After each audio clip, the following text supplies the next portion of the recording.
I think all writing is a reflection of some authentic inner truth, even when it is absolutely imaginary. We see the world through our particular glasses. We see the world through our suffering. We see the world through our privilege. We see the world through our mood at the moment. We see the world through whether we're hungry or not, or angry, or tired, or happy.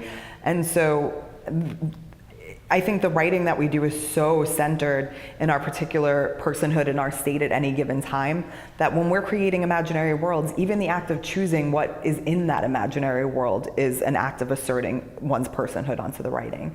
So I'm all for imagining worlds, but I think that the idea that you can entirely separate yourself from the art that you create is probably fallacious.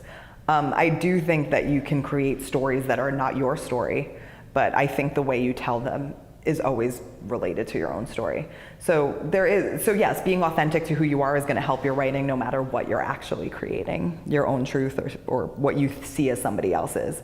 I think it is arrogant to think you can tell someone else's truth wholly without it being a reflection in some way of your mindset or worldview.